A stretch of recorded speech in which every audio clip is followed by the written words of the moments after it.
قوة إلا بالله العلي العظيم. حسبنا الله ونعم المولى ونعم النصير. أعوذ بالله السميع العليم من الشيطان الرجيم اللعين. بسم الله الرحمن الرحيم.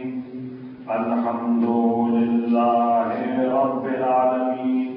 اللهم صل وسلم وزد وبارك على صاحب الدولة النبوية والصولة الحيدرية والعصمة الفاطمية والحلم الحسنية والشجاعة الحسينية والعبادة السجادية والآثار الباقرية والمعاصر الجعفرية والعلوم الكاظمية والحجج الرضوية والجود التغوية والنقاوة النقوية والخيبة العسكرية والغيبة الإلهية القائم بالحق.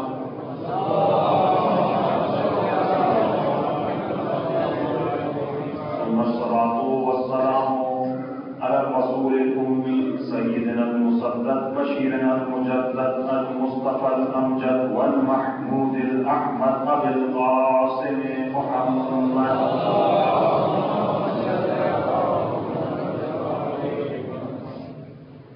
وعلى آله الطيبين الطاهرين المعصومين المظلومين الذين عصم الله عنهم الرجس وطهرهم تطهيرا.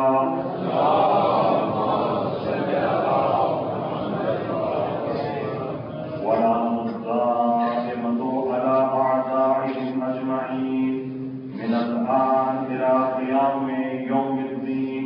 أما بعد فقد قال رسول الله صلى الله عليه وآله وسلم: من مات ولم يعرف إمام زمانه مات ميتة جاهلية. وقال رسول الله صلى الله عليه وآله وسلم: زينوا مجالسكم بذكر علي.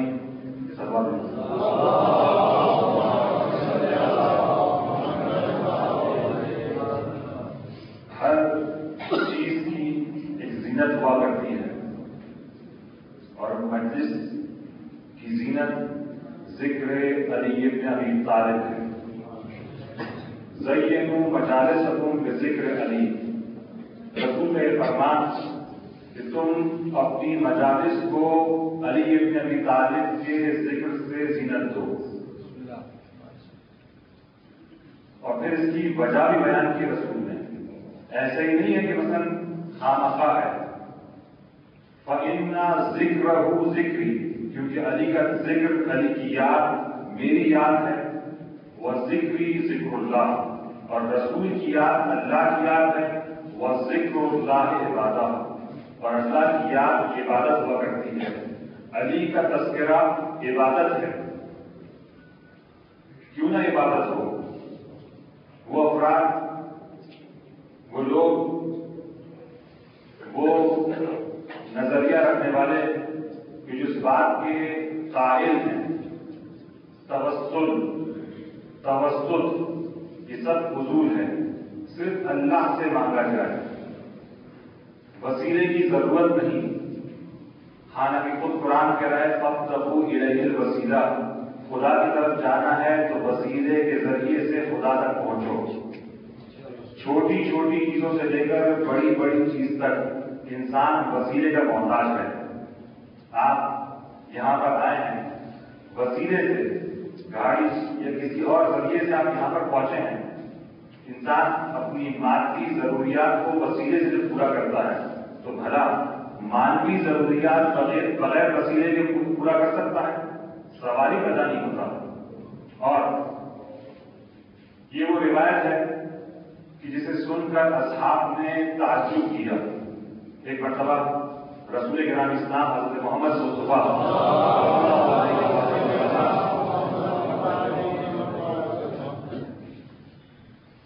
دیکھا امیر المومنین بیمار ہیں، مریض ہیں، شدید درد ہے آنکھوں میں. کہا کہ یا علی خیر تو ہے، تمہارے چہرے سے صحتیابی کے آثار نظر نہیں آ رہے. کہا یا رسول اللہ شدید درد ہے آنکھوں میں. اسی وقت رسول نے اپنے دونوں ہاتھوں کو بلند کیا. اے اللہ تجھے واسطہ علی ابن ابی طالب کا، علی ابن ابی طالب کو شفا دے. اصحاب کہتے ہیں کہ یا رسول اللہ یہ کیسی دعا آپ نے کی؟ علی کے لیے دعا کی جا رہی ہے اور علی ہی کے واسطے سے دعا کی جا رہی ہے. تو اس وقت رسول کا یہ جواب کہ تمہیں کیا پتا کہ علی ابن ابی طالب کا خداوند متعال کی بارگاہ میں ایک ایسا عظیم مقام ہے کہ جب بھی کوئی شخص علی کا واسطہ دے کر اگر دعا کرے تو خدا اس کی دعا کو رد نہیں کرتا. تو عزیزو، ذکر علی عبادت اور ایسی روایت کہ جسے آپ سنتے ہی رہتے ہیں اہل منبر سے، لو کان الریاض اقلاما، اگر دنیا کے تمام درخت قلم بن جائیں، والبحار مدادا، دنیا کا سمندر کا پانی سیاہی بن جائے، انک بن جائے، والانس حسابا، اور اس دنیا میں جتنے بھی انسان ہیں سب کے سب حساب کرنے لگ جائیں، والجن حسابا، اور جن لکھنے بیٹھ جائیں علی کے فضائل کو. قلم اس قدر استعمال ہو کہ دنیا کی تمام لکڑیاں قلم بن جائے اور علی کے فضائل لکھتے رہ جائیں. ما احصا فضائل کا یا علی، اے علی تیری فضائل کا احصاء نہیں کر سکتے، شمار نہیں کر سکتے. عرب کا بہت بڑا شاعر سید اسماعیل حمیری یہ کہتا ہے کہ میں نے یہ حدیث تو سنی تھی کہ علی کے فضائل قابل شمار نہیں، قابل احصاء نہیں. بھلا یہ کیسے ممکن ہے؟ ہوں گے فضائل 100، 200، 1000، 2000. شاعر ہے اور اپنے شعر میں علی کی فضیلت اس نے شعر کے اندر بٹھال دی. 30,000 اشعار علی کے فضائل پر اس نے لکھے. خدا نے اسے 3 بیٹیاں دی تھی، ہر بیٹی کو اس نے 10,000 وہ اشعار جس میں مولا کے فضائل سے حص کروایا. یہ منقرض نہ ہو جائے، ختم نہ ہو جائے، نابود نہ ہو جائے. عمر کے آخری حصے میں ہے، نابینا ہو گیا ہے. اتنا بڑا شاعر ہے. ایک مرتبہ بیٹھا ہے، دیکھا ایک گھوڑا سوار وہاں سے گزر رہا ہے اور یہ سوار صرف گزر ہی نہیں رہا بلکہ ایک ایسی فضیلت مولا کی پڑھ رہا ہے کہ جو اس 30,000 اشعار کے اندر موجود نہیں. 30,000 اشعار کے اندر موجود نہیں. ایک مرتبہ یہ شاعر انتہائی تعجب سے کہتا ہے کہ صدق رسول اللہ، واقعہ رسول نے سچ کہا کہ علی کے فضائل تو وہ کہ کوئی بھی اس کا احساس نہیں ہو سکتا. تو عزیزان گرامی، حر عاملی نے اس روایت کو نقل کیا ہے. ایک مرتبہ رسول بیٹھے ہوئے ہیں، سامنے علی ہے، ایک طرف امام حسین ہے. تینوں معصوم ہستیاں ایک مجلس میں بیٹھے ہوئے ہیں. ذکر آیا علی کے فضائل کا اور اس وقت امام حسین نے کہا نانا میرے فضائل بہت ہیں. رسول نے کہا کہ اے حسین ٹھیک ہے تیرے فضائل ہیں لیکن تیرے بابا جتنے نہیں، تیرے بابا کے فضائل بہت زیادہ ہیں. کہا کہ نہیں نانا میں بھی بافضیلت ہوں. یہ کوئی بحث نہیں ہو رہی بلکہ اپنے ماننے والوں کو تعلیم دی جا رہی ہے، بتایا جا رہا ہے. اس وقت رسول نے کہا اے علی تم اپنے فضائل بیان کرنا شروع کرو. اس وقت امیر المومنین نے کہا انا علی بن ابی طالب، انا امیر المومنین، انا امام المتقین، انا یعصب الدین، انا قائد غر المحجلین، انا فاتح خیبر، انا فاتح بدر، انا فاتح حنین، انا قاتل مرحب وانا قاتل امر وانا قاتل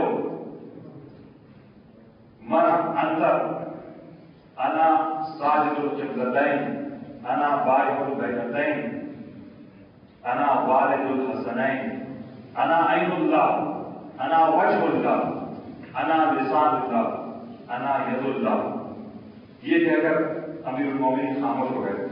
رسول کہتے ہیں کہ بیٹا حسین، یہ تیرے بابا کے فضائل تمام نہیں ہوئے، یہ ایک ذرہ ہے۔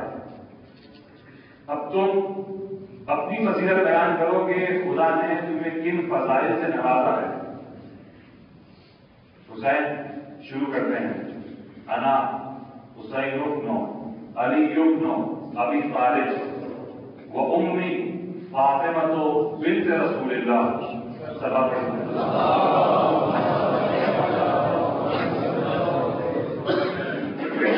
وجدی محمد بن عبد اللہ صلی اللہ علیہ وآلہ وسلم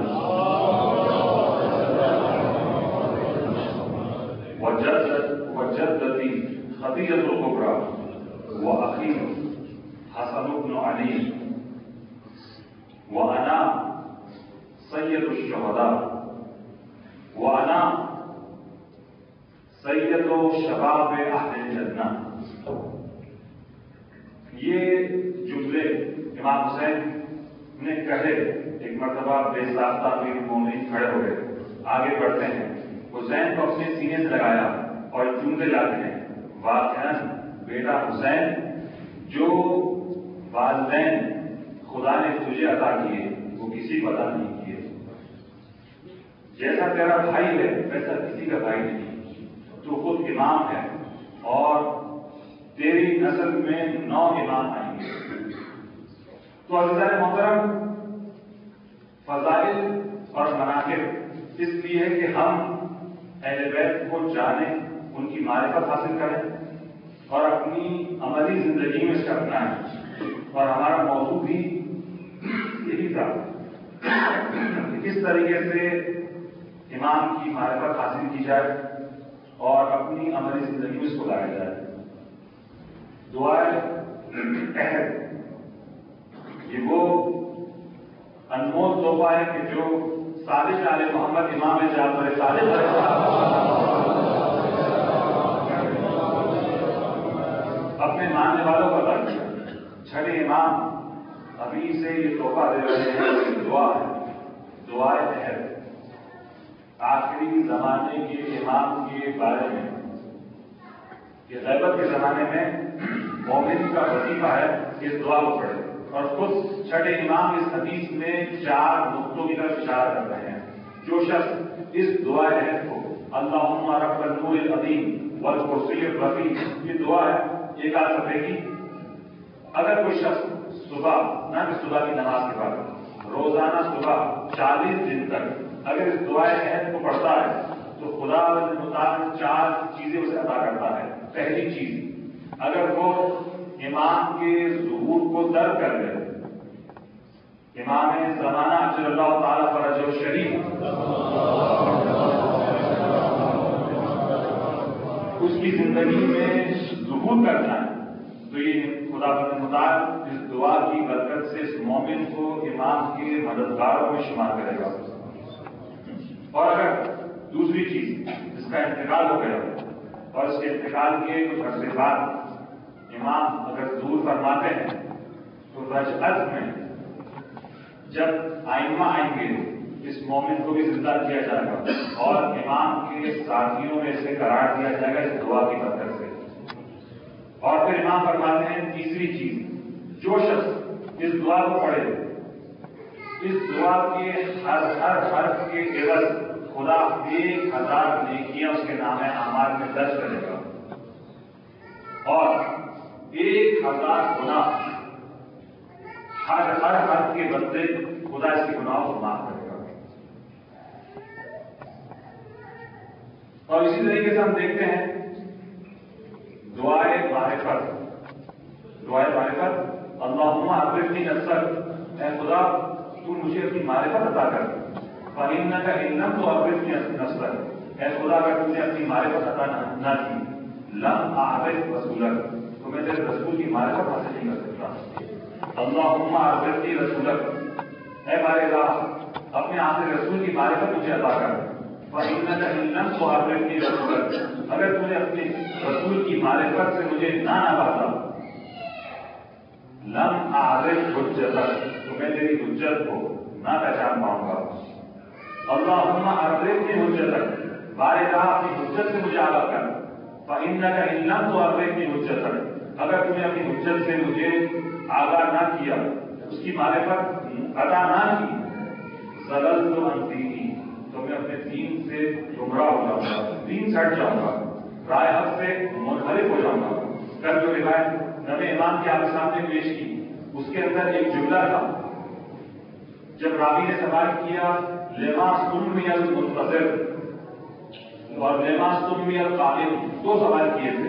جو پہلا سوال کیا کہ کیوں آخری امام کو قائم کہتے ہیں، تو امام نے اس کی دو وجہ بیان کی. پہلی وجہ تو یہ لأنه يقوم بعد موت ذکرہ، جب اس بارگاہ کا ذکر دنیا میں نابود ہو جائے گا، کوئی اس کا تذکرہ نہیں کرے گا. کوئی مراد نوع مردوں، عام لوگ جب امام کو بھول جائیں گے، اس وقت یہ آخری حجت خدا ظہور کرے گی.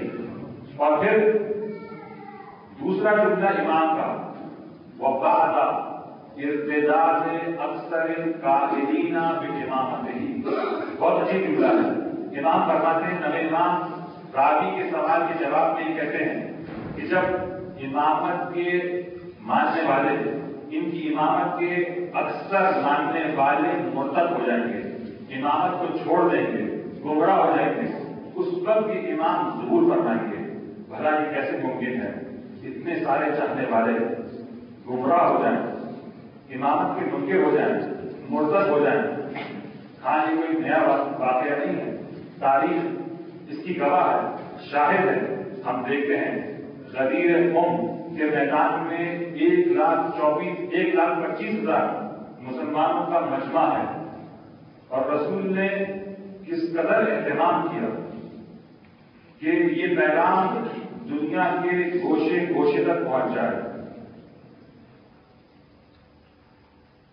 یہاں تک کہ بعض افراد سوال کرتے ہیں کہ جب رسول اپنا آخری حج کر کے مکے سے نکلے، مکہ اور جوفا ایک فاصلہ ہے، اس کے اندر ٹھیک ٹھاک فاصلہ ہے، اور جوفا وہ مقام ہے کہ جہاں سے سارے راستے نکلتے ہیں، جنوب کی طرف، شمال کی طرف، مغرب اور مشرق کی طرف. عراق سے آنے والے، شام، یمن اور مصر، یہ وہ مرکز ہے، یہ وہ جگہ ہے کہ جہاں سے قافلے اپنے اپنے سندھ کی طرف نکل جاتے ہیں. ایک سوال ذہن میں پڑتا ہے کہ علی کی ولایت کا پیغام ان دنیا کے چار طرف آنے والوں کو مل گیا، مکے والوں تک یہ پیغام کس طرح پہنچا؟ کیونکہ مکے والے مکے کے رہنے والے باشندے ہیں. رسول نے آخری حج کیا، خدا حافظ، رسول نکل پڑے، رسول کے ساتھ یہ چاروں ممالک اور چاروں علاقے کے رہنے والے وہ بھی رسول کے ساتھ ہیں. مکے والے وہ بھی ٹھیک ٹھاک مسلمان ہیں، ان تک یہ پیغام کس طرح پہنچا؟ تو بعض محققین نے لکھا ہے کہ جب رسول مکے سے نکلنا چاہ رہے تھے تو اس وقت رسول نے منادی سے ندا دلوا دی، اعلان کر دو یا اہل مکہ، اے مکے والوں، کل تمہیں مکے سے باہر نکلنا ہے، رسول کے ساتھ جوفا مقام تک جانا ہے، سوائے معذورین اور معلولین کے، وہ افراد کے جو معذور ہیں اور معلول ہیں ان کے علاوہ، جو اپاہج ہیں نہیں چل سکتے، ان کے علاوہ مرد و زن، جوان و پیر، چھوٹا اور بڑا، سب کو رسول کی ہمراہی میں جوفا پہنچنا ہے، جوفا جانا ہے. اور یہ اعلان کے بعد رسول اپنے ہمراہ مکے والوں کو اپنے ساتھ لے گئے، اور پھر یہ پیغام رسول نے سب کو دیا. ایسا نہیں ہے کہ سب کو دیا اور مکے والے اس سے نہ آگاہ تھے، بلکہ رسول نے ولایت کے پیغام کو بطور ختم اور بطور احسن کامل طریقے سے پہنچا دیا، کوئی کسر باقی نہ رکھی. علی کی ولایت کا پیغام دنیا کے گوشے گوشے تک پہنچ گیا.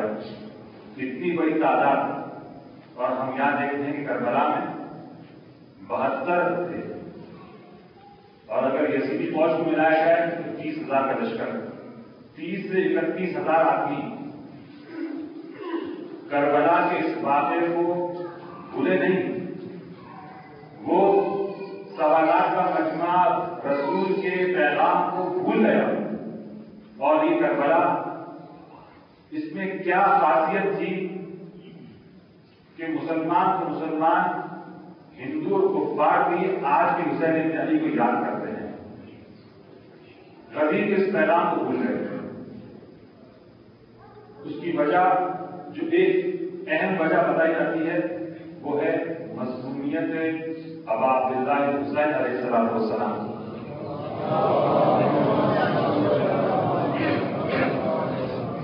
سرکار سید شہداء کی مظلومیت ہے. اس مظلومیت کی بنا پر کربلا آج تک زندہ ہے، آباد ہے. عزیزوں، یہ فرق ہے غدیر میں اور کربلا میں. کربلا کو لوگ بھول گئے، باوجود کہ رسول نے پورا اہتمام کیا، اور آج بھی لوگ کربلا کو یاد کرتے ہیں. ایک مرتبہ سب مل کے بابا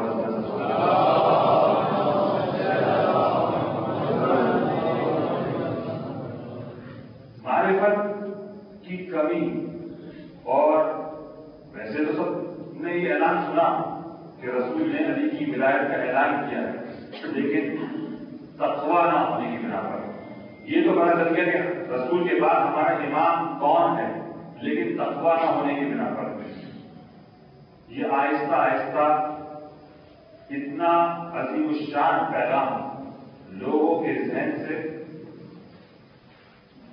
دور ہو گیا، لوگوں کے ذہن سے صاف ہو گیا، کیونکہ تقویٰ الہی نہیں تھا، دین کی پابندی نہیں تھی، دین صرف لگلگائے زبانی تھا. اور یہ امام حسین کا قول ہے، الناس عبید الدنیا، لوگ دنیا کے غلام ہیں. جہاں دنیا جائے گی لوگ اس کے غلام بن جائیں گے. وَالدِّينُ عَلَىٰ لَائِقِ أَلْسِنَتِهِمْ، دین صرف ان کی زبان پر ہے، لگلگائے زبانی ہے، عملی میدان میں یہ خالی ہے. ظاہری حساب سے ہم دیکھتے ہیں، تھوڑی سی داڑھی رکھ لی، نماز پڑھ لی، خواتین نے چادر پہن لی، ہم دیندار ہو گئے، متدین ہو گئے، ہم نے بہت تیر مار لیا. یہ دین کا صرف ایک حصہ ہے، اس کے آگے بھی ہمیں جانا ہے. یہ ہم نے اپنا ایک وظیفہ انجام دیا، اس کے بعد کے فرائض بھی ہے. صرف دین داڑھی نہیں، دین صرف پڑھنا نہیں، بلکہ اپنے فکر کو، اپنی سوچ کو، اپنے اخلاق کو، اپنے کردار کو دین کے مطابق ڈھالنا یہ بھی ضروری ہے. ہماری فکر وہی ہے جو پہلے تھی، صرف داڑھی آ گئی ہے. ہماری سوچ وہی ہے جو پہلے تھی، صرف ہم نمازی بن گئے ہیں. ہماری پالیسی ہے کہ جو ہم سے اچھا کرے گا ہم اس کے ساتھ اچھا کریں گے. اگر کسی نے ہمارے ساتھ برا کیا تو ہم بھی اس کے ساتھ برا کریں گے. اگر اس نے ہمیں تحفہ دیا تو ہم بھی اسے تحفہ دیں گے. اگر اس نے ہمیں محروم رکھا تو ہم بھی اسے محروم رکھیں گے. یہ میں ٹیک والی پالیسی، یہ دین کے خلاف ہے. دین اسے نہیں کہتا. دین کیا سبق سکھاتا ہے؟ رسول خدا صلی اللہ علیہ وآلہ وسلم یہ روایت کا امام نہیں کرتے ہیں کہ رسول کی تلوار پر یہ 3 جملے نقش، تلوار جس کا کام ہے کاٹ دینا، جس کا کام ہے مار دینا، سامنے والے کو الگ کر دینا، جدا کر دینا. لیکن یہ 3 لفظ، یہ 3 جملے رسول کی تلوار پر بنتا ہے، اور روایت اس کی تائید کرتی ہے. صرف من قطعت، تم صلہ رحمی کرو ان رشتہ داروں سے جو تم سے قطع رحمی کرے. اپنے رابطوں کو جوڑو جو تم سے قطع روابط کرے. احسن من اساء الیک، اور اچھائی کرو کہ جو تمہارے ساتھ برائی کرے. عجیب ہے، یہ ہمارے ساتھ برائی کر رہا ہے، ہم اسے ایسا جواب دیں گے کہ یہ بھی یاد رکھے گا. لیکن امام کہتے ہیں کہ ایسا نہیں، بلکہ اگر تمہارے ساتھ برائی کر رہا ہے تو اچھائی سے بات کرو. اور تیسرا جملہ تعطے من حرمت، عطا کرو اس کو کہ جو تمہیں محروم کرے، جو تمہیں نہیں دے رہا تمہیں محروم کر رہا ہے تم اسے عطا کیے جاؤ. دین انسان کی فکری تربیت بھی کرتا ہے، نہ صرف جسمانی تربیت. نماز دین کا ایک حصہ ہے. اپنی سوچ بدلنا، نیگیٹو تھنکنگ اور کچ فکری یہ بھی اسلام میں مطلوب نہیں. اسلام چاہتا ہے کہ مومن کی سوچ وسیع ہو، مثبت ہو. تنگ فکری اور کچ فکری کا اسلام مخالف ہے. اور تقویٰ یہ انسان کے اندر وہ خصوصیات پیدا کرتا ہے جو انسان کو ہمیشہ تابع اور متعبد قرار دیتا ہے. رسول کرام اسلام حضرت محمد مصطفیٰ صلی اللہ علیہ وسلم کا ارشاد گرامی ہے کہ 5 چیزیں مومن کے دل کو منور کرتی ہے، دل کے اندر نورانیت پیدا کرتی ہے. 5 چیزیں. سب سے پہلی چیز باوضو رہنا. باوضو انسان کے دل کو منور کرتا ہے. دوسری چیز کہ جو انسان کے دل کو نورانی کرتی ہے قرآن مجید کی تلاوت کرنا. اب میرے پاس ٹائم نہیں کہ میں ہر ایک نقطے کی تشریح کروں. تیسری چیز مسواک. مسواک برش کرنا یہ دل کو نورانی کرتا ہے. اس کے مادی اور طبی تبدیلی کا فائدے ہیں، مانتی اس کے اثرات ہیں. چوتھی چیز جو مومن کے دل کو نورانی کرتی ہے نماز شب، نافلہ لیل. اور 5ویں اور آخری چیز کی جو بہت زیادہ اہم ہے، رسول فرماتے ہیں کہ سرن و جہرن، خلوت میں اور جلوت میں تقوی الہی اختیار کرنا. تقوی نام ہے اپنے آپ کو گناہوں سے بچانے کا. تقوی نام ہے واجبات کی انجام دہی کا. ایک شخص، ایک بلکہ عالم، بلکہ ہم یہ کہیں کہ مرجع، یہ اپنے حالات خود انہوں نے اپنے ہاتھ سے لکھے ہیں.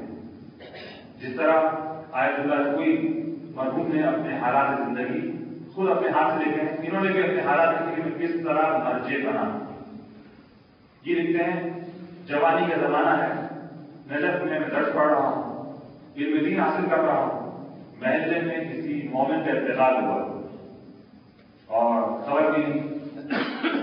تجہیز و تدفین کے بعد کسی نیک مومن نے کہا کہ تم جوان ہو، اس مومن کا انتقال ہوا ہے، اس کی زوجہ بیوہ ہے، کیا تم اس سے شادی کرو گے؟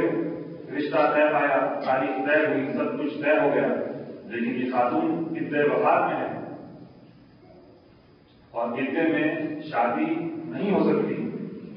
ایک عدہ طلاق ہوتا ہے، ایک عدہ وفات ہے. 4 مہینے 10 دن. اب یہ طالب علم ہیں، نجف میں علم دین حاصل کر رہے ہیں. یہ کہتے ہیں کہ روز مرہ کا معمول جب عالم دن ہوتا ہے، لوگ سوال کرنے آتے ہیں، استخارہ کرنے آتے ہیں، اپنے مسئلے مشکلات لوگوں کا آنا جانا سلسلہ جاری ہے. یہ کہتے ہیں کہ ایک مرتبہ میں اپنے کمرے میں بیٹھا ہوا تھا، وہی بیوہ ایک مرتبہ آتی ہے. اتفاق سے اس دن اس کمرے میں کوئی نہیں، میں تھا اور یہ آنے والی خاتون بیوہ. اور خلوت سے اس نے فائدہ اٹھاتے ہوئے مجھ سے تقاضا کیا اس فیل کا، اس ازدواجی تعلقات کا اس نے مجھ سے تقاضا کیا. جیسے ہی حرام کی طرف سے دعوت دی، خدا شاہد فوراً میں کھڑا ہو گیا اب جگہ سے. اور میں نے کہا کہ دیکھیے آپ عدے میں ٹھیک ہے، ہماری اور آپ کی بات طے پائی ہے، عدے کا وقت مکمل ہوگا، اس کے بعد عقد ازدواج اور پھر شادی ہوگی. یہ حرام کام نہیں کر سکتا، آپ تشریف لے سکتے. اور بڑی ہمت سے جب سامنے والا گناہ پر راضی ہو، اس کے لیے ممکن ہے گناہ کرنا، لیکن میں نے اللہ کے لیے اپنے آپ کو اس گناہ سے بچایا. یہ کہتے ہیں کہ رات کو جب میں سویا، میں نے دیکھا کہ کوئی ایک غیبی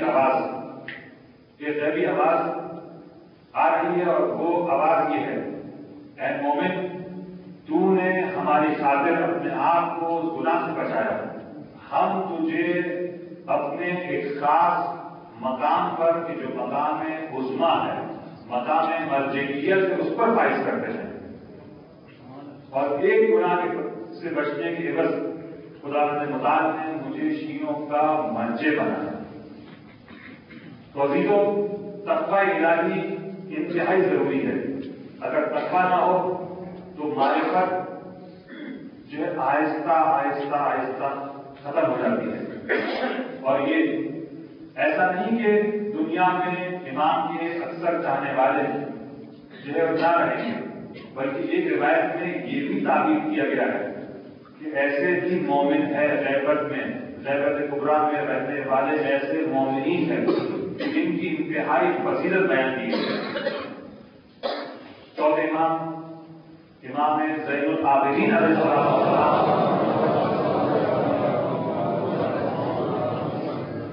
کا ارشاد گرامی ہے، وہ امام جواد علیہ السلام کی نویں امام کی روایت تھی، یہ چوتھے امام کی روایت ہے۔ امام نے ماننے والوں کا ایک پہلو بیان کیا نویں امام نے کہ کچھ لوگ، کچھ ایسے چاہنے والے جو امامت کے قائل ہیں مرتد ہو جائیں گے، مذہب حقہ کو چھوڑ دیں گے، لیکن کچھ ایسے بھی ہیں کہ جو مذہب حقہ پر باقی رہیں گے، اور امام نے ان کی تعریف کی ہے۔ امام فرماتے ہیں یا ابا خالد، ابو خالد کابلی، جس کی روایت معروف ہے کہ امام آخری امام سے مضبوط ان سے یہ روایت نقل ہوئی ہے۔ یہ کہتے ہیں کہ امام نے مجھ سے کہا، اے ابو خالد کابلی، ان احلی زمان غیبتہ القائلین بامامتہ، آخری فرزند، آخری امام کی غیبت میں رہنے والے جو مومنین ہیں اور جو ان کی امامت کے قائل ہیں، امام ان کی کیفیت کو بتا رہے ہیں، والمنتظرین لظہورہ، اور غیبت میں رہنے والے کے جو امام کے ظہور کا انتظار کرتے ہیں، افضل من اہل کل زمانے، یہ لوگ افضل ہے تمام زمانے کے رہنے والے افراد پر، رسول کے زمانے کے رہنے والے، امیر المومنین کے زمانے کے رہنے والے، امام دوستوں کے، امام صدیقوں کے، یہاں تک کہ آخری امام، یہ تمام اہل زمان پر افضل ہے۔ پھر اس کی وجہ امام نے بیان کی، لأن تبارک و تعالی اعطاهم من العقول والافہام والمعرفہ، کیونکہ خدا متعال نے انہیں عطا کیا ہے عقل اور انہیں افہام، فہم، دین کی سمجھ بوجھ، اور ساتھ ساتھ کہا والمعرفہ، اور آخری امام کی معرفت سے انہیں نوازا ہے۔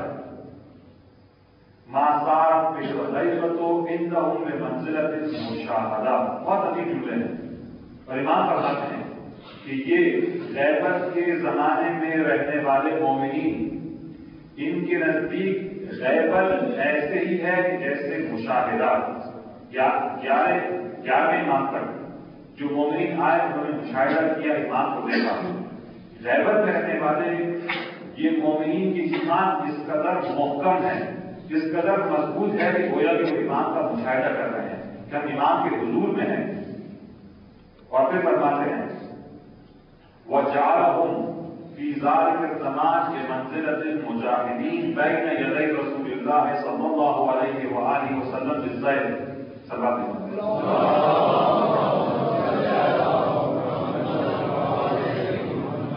اور خدا تعالی نے غیبت کے زمانے میں رہنے والے مومنین کو قرار دیا ہے ایسا کہ گویا کہ یہ رسول اللہ کے ساتھ ہم رکاب ہو کر جہاد فی سبیل اللہ کر رہے ہیں کہ ہاتھوں میں تلوار ہے۔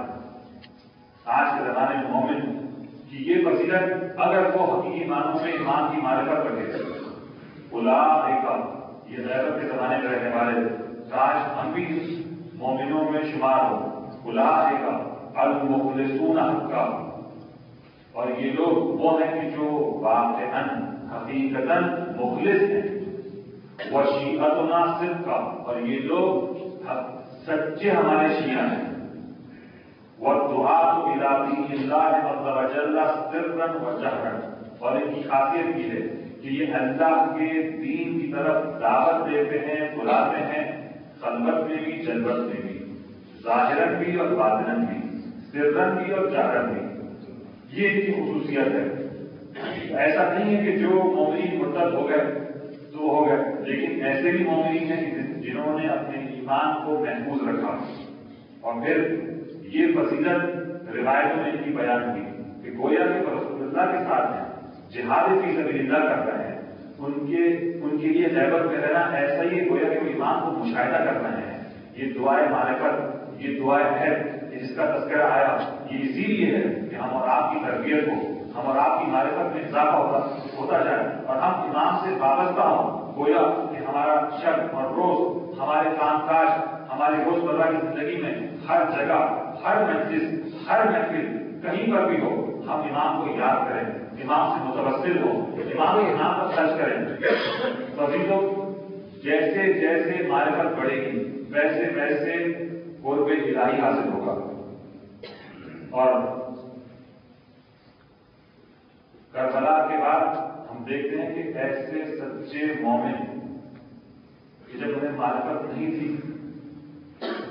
تو انہوں نے اہل حرم کا احترام نہیں کیا، لیکن جب جیسے ہی اہل حرم کی معرفت حاصل ہوئی انہوں نے کیسا احترام کیا۔ شام کے زندان میں وہ زندان بان ایک مرتبہ آتا ہے سید سجاد کے پاس، کہتا ہے مولا پہلے میں آپ کی معرفت ہی رکھتا تھا، لیکن جب سے میں نے آپ کی معرفت حاصل کی ہے کوشش کرتا ہوں کہ آپ کا احترام کروں، مجھ سے کوئی گستاخی نہ ہو جائے، نرمی کرتا ہوں، آپ لوگ خیال رکھتا ہوں، لیکن ایک شکوہ ہے مجھے آپ سے۔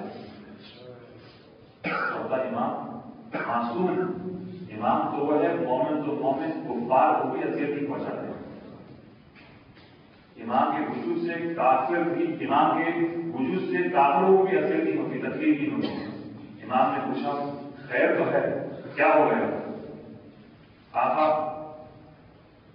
میں مرنے کے لیے تیار ہوں، مگر یہ ظالم حاکم میرے بچوں کو اور میرے گھر والوں کو بھی قتل کر دے گا، میرے خاندان کو نیست و نابود کر دے گا، میرے چھوٹے چھوٹے بچے ہیں، مولا ایسا نہ کیجیے، آپ کا ایک عمل جو میرے لیے باعث مصیبت ہو۔ امام نے پوچھا اے زندان مان تجھے کیا تکلیف ہو گئی؟ یہ کہتا ہے میں دیکھتا ہوں آدھی رات کو زندان سے ایک بیوی چادر پہنی ہوئی، سر سے پیر تک چادر ہے، چہرے پہ نقاب ہے، زندان سے باہر نکلتی ہے اور بین کرتی ہے۔ اس کے بین ایسے ہیں کہ آپ کے گھر والوں، آپ کے اہل حرم کے ساتھ مناسبت رکھتے ہیں۔ امام کہتے ہیں بھلا تو خود اپنے ہاتھ سے قفل لگاتا ہے، صبح آتا ہے خود اپنے ہاتھ سے تالا کھولتا ہے، کیا تم نے تالا کھولا ہوا دیکھا ہے؟ ایک مرتبہ گھبراہٹ کہتا ہے مولا میں اس طرح متوجہ نہیں تھا۔ امام کہتے ہیں کہ پھر تمہیں پہچانا کس طرح کہ اس کا تعلق ہمارے خاندان سے ہے؟ کہتا ہے آقا اس بیوی کے رونے کا جو انداز ہے وہ ایسا ہے کہ جو زندان میں رہنے والی خواتین کے انداز سے مطابقت کرتا ہے، میں نے اس انداز سے پہچانا۔ کبھی کہتی ہے ہائے میرا حسین، اور کبھی بیوی کہتی ہے ہائے میرا اکبر، اور کبھی یہ کہتی ہے ہائے میرا بیٹا عباس۔ آپ کہتے ہیں اچھا کل شب اگر یہ بیوی آئے تو یہ اطلاع دینا۔ امام پڑھتے زینب کہتی ہے بیٹا سجاد کیوں دیر ہو گئی؟ یہ یزید کا سارے تجھ سے کیا باتیں کر رہا تھا؟ امام نے کیفیت بتائی۔ زینب کہتی ہے اس غربت کے عالم میں کوئی تو ہے کہ جو میرے لٹے ہوئے گھر کا ماتم کر رہا ہے، بیٹا سجاد مجھے بھی اپنے ہمراہ لے جانا ہے، میں اس آنے والی بیوی کا شکریہ ادا کروں گا۔ آدھی رات کو یہ زندان بان دوڑا دوڑا آیا، کہتا ہے اے سید سجاد وہ بیوی باہر ہے، آپ تشریف لائیے۔ سید سجاد نے ایک مرتبہ شہزادی زینب کو اپنے ہمراہ لیا، پھوپھی اماں چلیے، ایک رات کا اندھیرا ہے، چاروں طرف تاریکی ہے، زینب نے دیکھا کہ آنے والی بیوی اس کے رونے کے انداز تو ہمارے خاندان جیسے ہیں اور اس کی چادر بھی ہماری جیسی ہے، لیکن فرق یہ ہے کہ آنے والی بیوی با پڑتا ہے اور اس زندان میں رہنے والی خواتین کے سروں پر چادر نہیں۔ ایک مرتبہ علی کی بیٹی آگے بڑھتی ہے اور کہتی ہے، اے بیوی، سب سے پہلے علی کی بیٹی زینب کا شکریہ قبول کیجیے۔ اس عالم غربت میں سب سے پہلے ہمارے خاندان کو جس نے پرسہ کیا ہے وہ آپ ہیں، آپ کے علاوہ کسی نے پرسہ نہیں کیا، لیکن اللہ علیہ ذرا اتنا تو بتا دیجیے آپ ہے کون کہ ہمارے خاندان کا پرسہ دے رہی ہیں۔ ایک مرتبہ اس آنے والی نقاب پوش بیوی نے چاروں طرف دیکھا، اندھیرا ہے، چہرے سے نقاب کو ہٹایا اور کہتی ہے، اے بیٹی زینب، کیا تم نے مجھے نہ پہچانا؟ میں تیری تو پیاری ماں فاطمہ زہرا ہوں، وکیل کے تیرے ساتھ مقام پر چلتی ہوئی آ رہی ہوں۔ اے بیٹی زینب، گھبرانا نہیں، جب بھی کوئی مشکل ہو تیری ماں فاطمہ زہرا تیرے ساتھ ساتھ ہے۔ وسيعلم الذين ظلموا أيام منقلب ينقلبون۔ واسطہ محمد والے محمد کا حاضر کی تمام حاجت کو پورا کروانا، ہمارے رب واسطہ تیری سجاد کو تمام مرضا کو جلد شفایت عاجلہ و کاملہ تجھے واسطہ باب الفوائد کا جو مومن جہاں کی پریشان حال کی پریشانی دور کروا، تجھے واسطہ جناب علی اصغر کا جو اللہ کے سلسلے میں پریشان ہیں انہیں اولاد صالح اور نبینا ہے مخصوصی کا شکر ادا فرما، جو حج وجات متمنی ہے کو مشرف فرما، جناب کے حکم میں تعجیز فرما۔ ایک سورہ فاتحہ بانی مجلس اور تمام مرحومین مومن مومنات کے بسم اللہ الرحمن الرحیم الحمد للہ رب العالمین الرحمن الرحیم مالک یوم الدین صراط الذین انعمت علیہم غیر المغضوب علیہم ولا الضالین۔ بسم اللہ الرحمن الرحیم